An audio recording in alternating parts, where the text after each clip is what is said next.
Welcome, ladies and gentlemen, to the Wrestling Roundup. I'm Anthony, your host of the Wrestling Roundup. The Wrestling Roundup is brought to you by Suicide Moses Productions on YouTube. Make sure you subscribe to the channel because, well, why the hell wouldn't you? Right? Exactly. All right. We got a big show today, big Wrestling Roundup show. Later on, we're going to be doing the predictions for WWE Super Showdown coming at you this Saturday at 5 a.m. from Australia. So I'll be up watching. I hope you will be too. But first, we have a couple of quick notes of news to get to.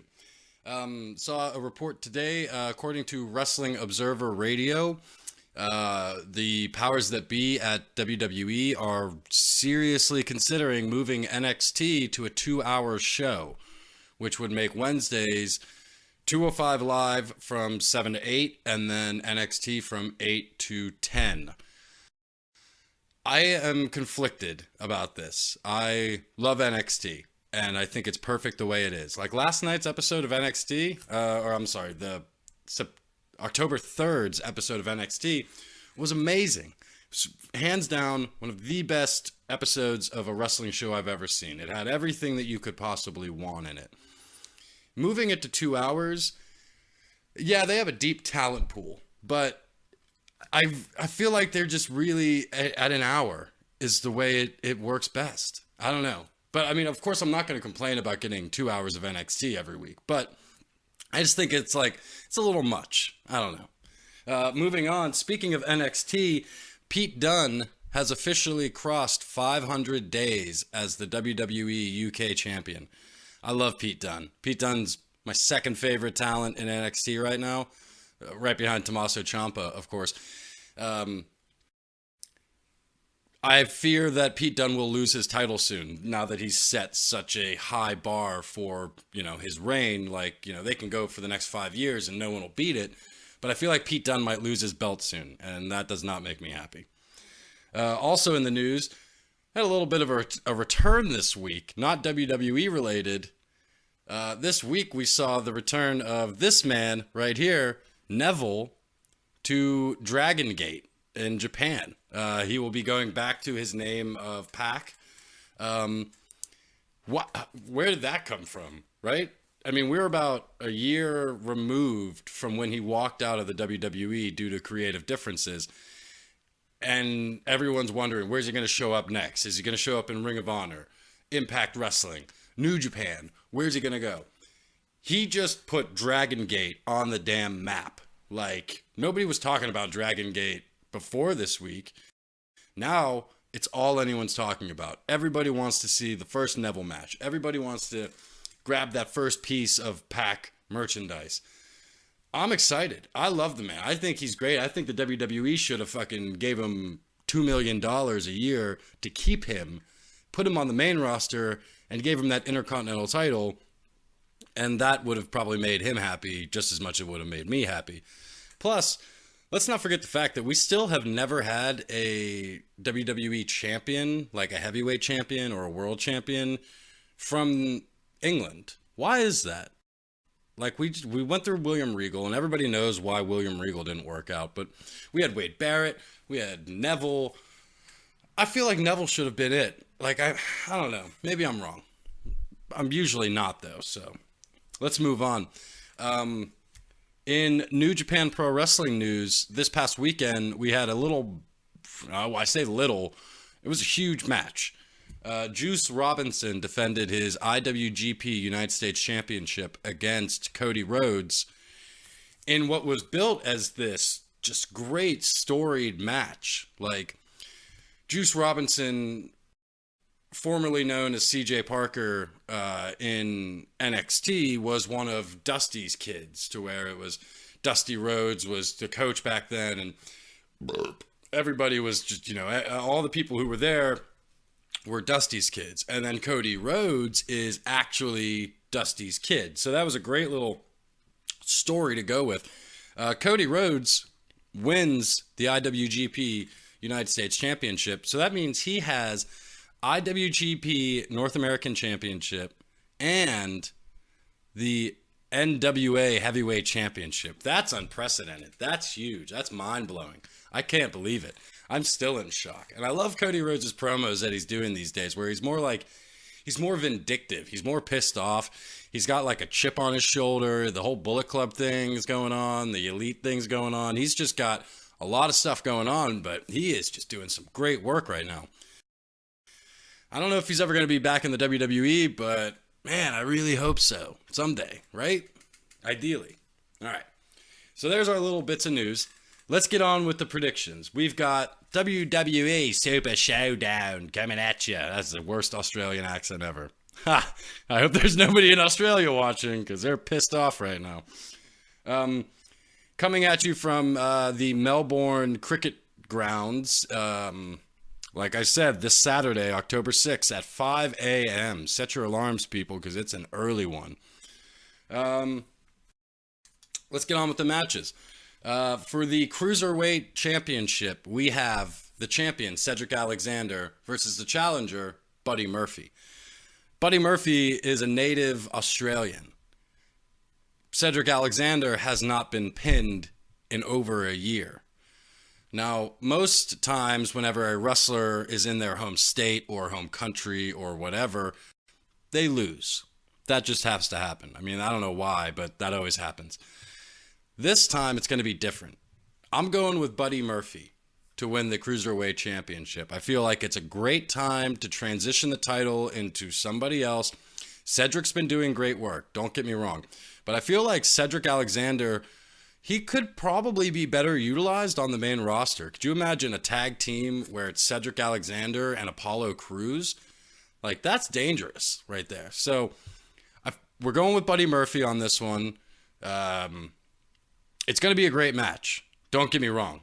But, I mean, cheat to win. Pull up the tights, feet on the ropes, something. But Buddy Murphy's walking out with that title in his home country.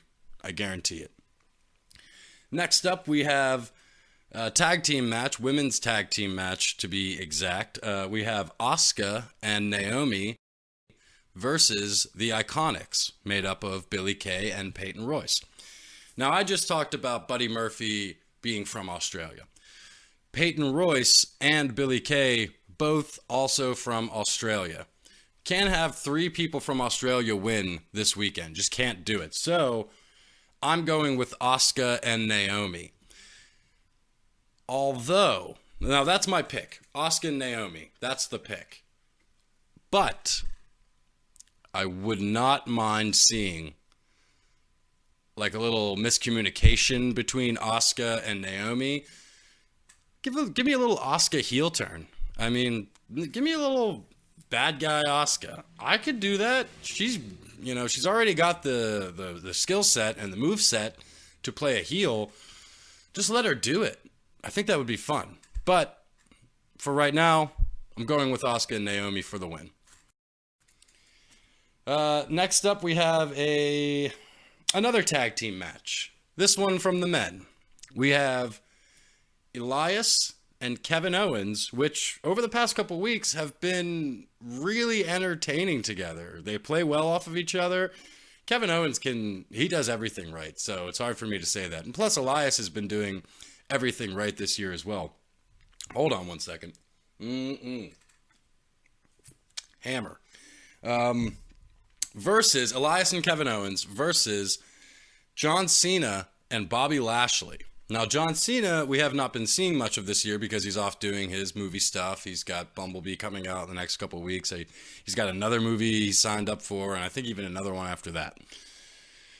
I am going with, and I hate to say it out loud, and it's on video, and it's on YouTube, and it's on SoundCloud, so everyone, it's recorded there, and you can talk about it forever. I'm going with John Cena and Bobby Lashley. Here's my reasoning. Monday night, Elias and Kevin Owens got the final upper hand on Bobby Lashley. So that kind of is your that marks that they're going to lose this weekend. But another fact of why they are going to lose is that it's John Cena and it's Australia. I mean, you got that overseas market. You're trying to build your overseas markets. Of course you're going to have John Cena win. Of course you are. Now, what I wouldn't mind seeing, and I know I just said this about Asuka and Naomi, but I'm gonna say it again, is I would love to see Bobby Lashley and John Cena fight. I think that would be cool. I mean, if everybody remembers 2007, Bobby Lashley and John Cena were kind of the faces of the company at that time. So it would be cool 11 years later to see them fight, maybe next year's WrestleMania.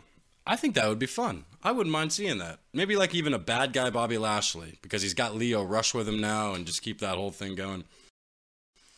So we're going with John Cena and Bobby Lashley.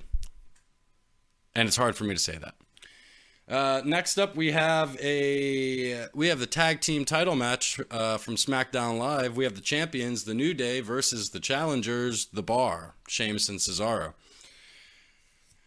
In the last prediction video, I picked the New Day to win, and I was right. This time, I'm picking The Bar. I don't know why. Don't ask me why.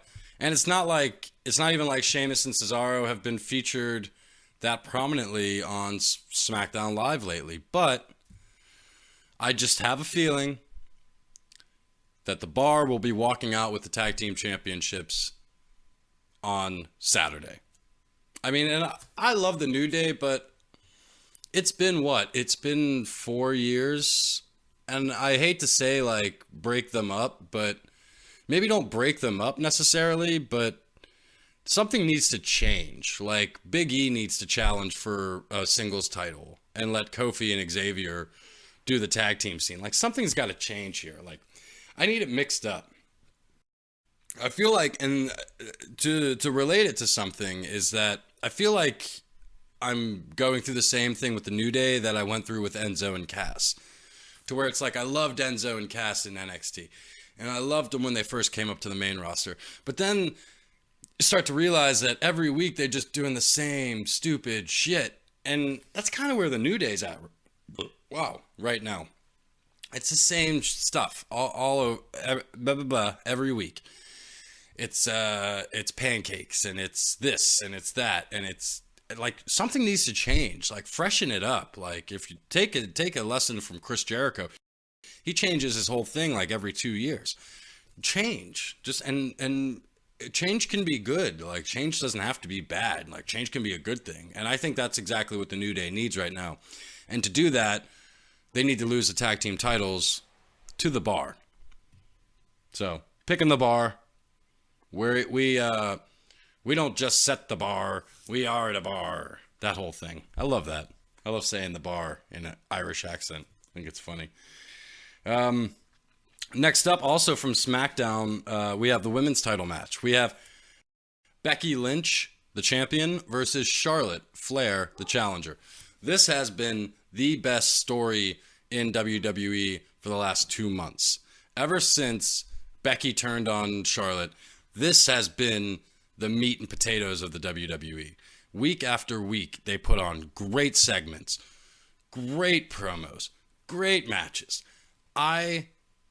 Even 2 weeks ago, when Becky Lynch jumped Charlotte during her photo shoot, and then had the photo taken of her standing on Charlotte with the title raised in the air, and then the following week, for them to turn that into the poster, like the poster for Super Showdown, that's amazing. Like, that's some cool shit. Like, that's the shit you want. You don't want a story to just go somewhere and then end, and then that's it, and it doesn't make sense. You want natural progression. We are getting natural progression with this story, and it feels real, and it feels heavy, and it feels like I said, it's the best thing in WWE right now. That being said, I'm going with Becky Lynch. And here's why. She's held that, it hasn't been that long that she's had the belt. And she's been doing such a great job with it. She's been doing so good. She is the MVP of these last couple months. She has just been crushing it. So why end that? Why have that stop?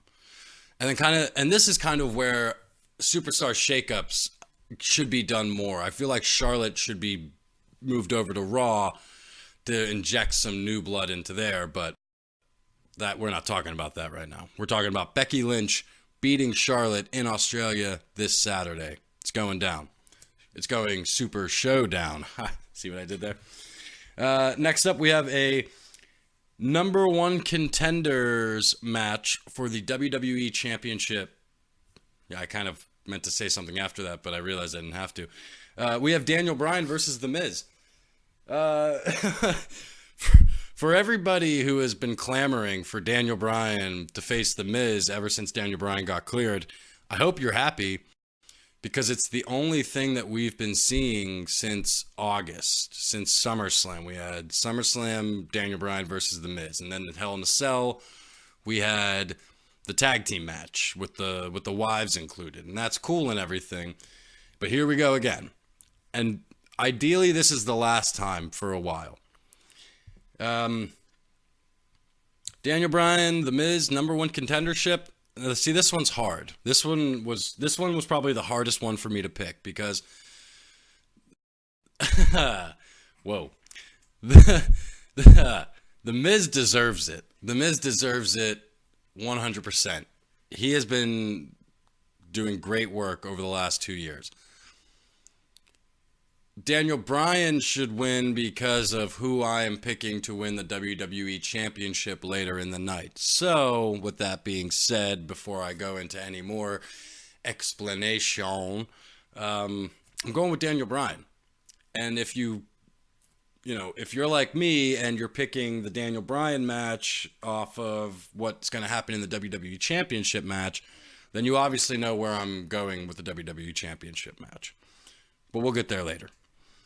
After that, we have a 6-woman tag team match, which will see Ronda Rousey Ronda Rousey and the Bella Twins, Nikki and Brie, versus the Riot Squad, which is made up of Ruby Riott, Sarah Logan, and Liv Morgan. I'm going with the Riot Squad here. Ronda Rousey can't keep winning. No, she can't. She cannot keep winning. And it's this natural thing to where it's like I had mentioned earlier. What match was it I was talking about? It was the Lashley versus Elias and Kevin Owens thing. It was like Kevin Owens and Elias were on top on Monday, so that makes me think that they're going to lose. And that's kind of where I'm at right now, is that Ronda Rousey and the Bellas were on top on... Wait, am I saying that right? I can't remember. It doesn't matter. I'm still picking the Riot Squad. Ruby Riott has been doing great. Liv Morgan has been fantastic. And Sarah Logan has been a breakout star. For someone who doesn't really have a gimmick, for someone who doesn't really, make that much of an impact on the microphone, she has been killing it. She's been crushing it in the ring. Like, that flapjack headbutt that she has is brutal. Like, I would never want that to happen to me. Plus, I feel like this is going to be kind of planting that seeds for that upcoming Ruby Riott versus Ronda Rousey. There's too many R's right there. I just realized that. Ruby Riott versus Ronda Rousey for the Women's Championship. Also, this could be setting up Ronda Rousey versus Nikki Bella for WWE Evolution, which is coming later this month. So, a lot of setting up. A lot of... Steve Austin's down. By God, he broke his neck. Get out of here, Austin. Get out of here, Jake. I forgot what I was saying. Ruby Riott and the Riot Squad will win on Saturday. Man, I am just amped up right now for this show. Need a little hammer. See, you got to keep making noise while you're drinking, because then you don't lose anybody. That's how that works. Next up, we have a 6-man tag match. A lot of 6-man tags. A lot of 6-man tags, a lot of tag team stuff. And I guess you want to fill in as many superstars as you can during the show. But in one corner, we have The Shield, Roman Reigns, Seth Rollins, and Dean Ambrose versus Braun Strowman, Dolph Ziggler, and Drew McIntyre. I'm going with The Shield. I just feel like it's the Shield will win. It's Australia. It's a big stage. You want the Shield to win. You want the crowd to be happy at the end of that match. I understand that, and that's fine. I mean, it's fine. I'm waiting for Dean Ambrose to turn on the Shield. It's going to happen. They've been planting the seeds, and the seeds are growing, but they're just not doing anything with it. And I think that's okay. I think it's okay to not do anything with it yet, because you still have WrestleMania. So you have Royal Rumble coming up in a couple of months. You have WrestleMania a few months after that. So you want to do a long haul kind of thing. That's fine. This will be, I think this is going to be the match that steals the show. If not this, it's going to be the Cruiserweight title match. If not that, the Daniel Bryan and The Miz. But my first pick to steal the show is the Shield versus Braun Strowman, Ziggler, and McIntyre. This is going to be a hard-hitting match. It's going to be great spots. It's going to be the Shield. It's just that big stage kind of thing, like I said. So there you go. And finally, we have the big match. It's a big one everyone's been talking about. It's the end of an era, part 2. It's the era has ended, but we're restarting it, and then we're gonna end it again, kind of thing. Don't ask me. We have in one corner Triple H with Shawn Michaels in his corner versus The Undertaker with Kane in his corner. Hold on. I'm getting a phone call. Hold on. Wait. Yep. Okay. All right. I'll tell them. All right. Yeah. 1998 called. They want their match back. All right. So I'm excited for this match, and I'm just gonna give you my prediction. It's The Undertaker. The Undertaker's gonna win. That's fine. Triple H can afford to eat the pin. The Undertaker's ideally gonna retire next year. So give him that one more big match against Triple H and give him the win. Because if Shawn Michaels returns, then Undertaker's going to have one more match because the Undertaker retired Shawn Michaels, and the Undertaker said that to Shawn Michaels, if you want to come out of retirement, you got to come to me first. So I don't know when that's going to happen. Cripes. But anyway, here's my problem. Why? In 2018, are we pushing this match as much as we can? Like, as far as we can. And, like, putting it up there on the marquee and making it that big thing. And I understand it is a big thing. It's The Undertaker versus Triple H. It is a big thing. I'm a lifelong Triple H fan. It's a huge thing. But don't give away your roster spots and your show spots to guys that are way past their prime, when there's a laundry list of people that are not being used this weekend. I mean, we honestly, there will not be a Universal Championship match. There will not be an Intercontinental Championship match. There will not be a United States Championship match because Shinsuke Nakamura is not even on the fucking show. You don't have the Revival. You don't have the Usos. You don't have big names. You don't have Rusev. You don't even have fucking Rusev, and every day is Rusev Day. You don't even have him on the show. Because you're pushing this thing. And they're going to take it's going to be like a half an hour, 45-minute match for Triple H and The Undertaker. It's going to be probably an hour and a half with a half an hour Undertaker entrance alone. The guy needs a walker. Am I the only one that kind of doesn't want to see this? I'm going to be up. Don't get me wrong. I will be up watching the show with you guys, but I don't want to see it. I don't know. I want The Undertaker to be gone already. I don't know. There you have it. There's my predictions for WWE Super Showdown. Got a little angry there at the end, didn't I? Oof. All right, let's run down our predictions one more time so you at home can play along.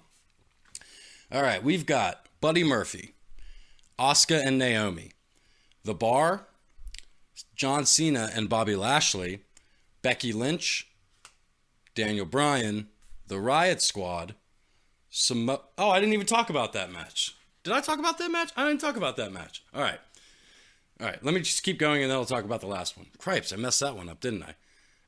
The Riot Squad, The Shield, and The Undertaker. And our main event, which is, I'm going to call it my main event. This is what I think the main event is. AJ Styles defends his WWE Championship against Samoa Joe in a no disqualification match. There must be a winner. I'm going with Samoa Joe. It's that time. It's time. The time is right. It's time to take the belt off of AJ, even though he's been doing great, even though there's no reason to take the belt off of AJ. But it's time to see what Samoa Joe can do with the championship inside the WWE. Plus, this goes back to my Daniel Bryan becoming the number one contender, because Daniel Bryan versus Samoa Joe for the next 3 months. Yeah, I want that. I want that really bad.